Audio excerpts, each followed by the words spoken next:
Hi mga ka-Bible, Monday today at meron akong Bible verse na gustong i-share sa inyo ngayong araw from the book of Mateo chapter 23 verse 13 hanggang 28. So ito po yung mabasa natin. Tinulugsa ni Jesus ang mga tagapagturo ng kautusan at ang mga Pariseyo. Kahabag-habag kayo, mga tagapagturo ng kautusan at mga Pariseyo, mga mapagkunwaring hinahadlangan ninyo ang mga tao upang hindi sila makapasok sa kaharian ng langit. Ayaw na ninyong pumasok, hinahadlangan pa ninyo ang mga nais pumasok. Kahabag-habag kayo, mga tagapagturo ng kautusan at mga Pariseyo, mga mapagkunwari. Nilalakbay ninyo ang mga karagatan at ginagalugad ang buong daigdig. Makahikayat lamang kayo ng kahit isang hintil sa pananampalatayang Hudyo. Ngunit kung ito'y mahikayat, ginagawa ninyo, siyang masahol pa kaysa sa inyo. Kaya't lalong may dahilan para siya'y parusahan sa impyerno. Kahabag-habag kayo, mga bulag na taga-akay. Itinuturo ninyo na kung gagamitin ninuman ang templo sa panunumpa, walang anumang itong, ngunit kung ang ginto ng templo dapat niyang tuparin ang kanyang sumpa. Mga bulag, mga hangal, alin ba ang mas mahalaga? Ang ginto o ang templong nagpapabanal sa ginto? Sinasabi rin ninyo na kung gagamitin ninuman ang dambana sa panunumpa, walang anumang ito. Ngunit kung ang gagamitin niya ay ang handog na nasa dambana, dapat niyang tuparin ang kanyang sumpa. Mga bulag, alin ba ang mas mahalaga?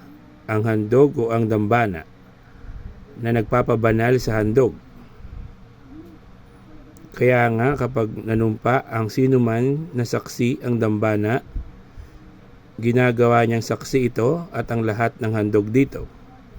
Kapag nanumpa ang sinuman na saksi niya ang templo, ginagawa niyang saksi ito at ang Diyos na nasa templo. At kapag nanumpa ang sinuman na saksi niya ang langit, ginagawa niyang saksi ang trono ng Diyos at ang Diyos na nakaupo doon. Kahabag-habag kayong mga tagapagturo ng kautusan at mga Pariseyo, mga mapagkunwari. Ibinibigay ninyo ang 10 bahagi ng naani ninyong yerba buena, ruda, linga, ngunit kinakaligtaan naman ninyong isagawa ang mas mahalagang turo sa kautusan. Ang katarungan, ang pagkahabag at ang katapatan. Huwag ninyong kaligtaang gawin ang mga ito, kahit na tamang gawin ninyong ang pagbibigay ng 10 bahagi ng ani. Mga bulag na taga-akay, sinasala ninyo ang kulisap sa inyong inumin, ngunit nilulunok naman ninyo ang kamelyo. Kahabag-habag kayong mga tagapagturo ng kautusan at mga Pariseyo, mga mapagkunwari. Nililinis ninyo ang labas ng tasa at pinggan, ngunit ang mga iyon ay puno ng kasakiman at pagiging makasarili. Bulag na Pariseyo, linisin mo muna ang nasa loob ng tasa, at magiging malinis din ang labas nito. Kahabag-habag kayong mga tagapagturo ng kautusan at mga Pariseyo, mga mapagkunwari.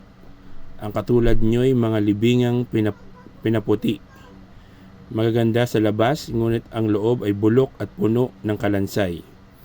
Ganyan-ganyan kayo sa paningin ng tao'y mabubuti, ngunit ang totoo'y punong-puno kayo ng pagkukunwari at kasamaan. So, yun po yung mensahe sa atin ngayong araw ng Mateo chapter 23, verse 13 hanggang 28. Sana is nagustuhan nyo at naunawaan nyo ang Bible verse na binasa ko ngayong araw.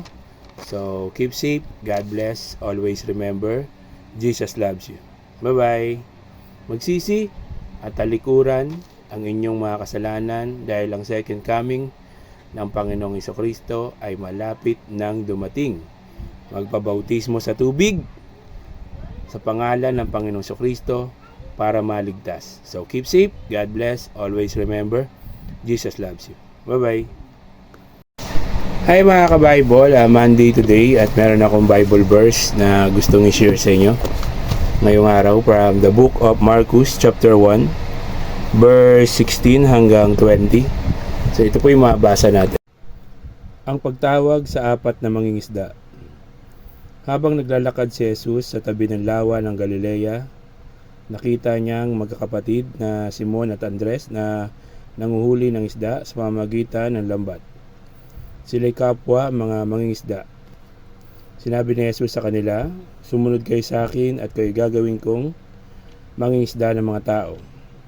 Pagkasabi niya nito ay agad iniwan ng magkapatid ang kanilang mga lambat at sumunod sa kanya. Nagpatuloy siya sa paglalakad at sa di kalayuan ay nakita naman niya ang mga magkapatid na Santiago at Juan, na mga anak ni Zebedeo.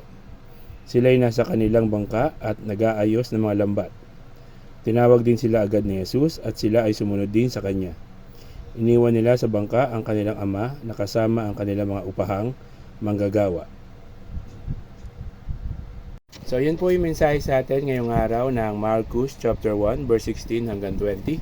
So keep safe, God bless, always remember, Jesus loves you. Bye-bye.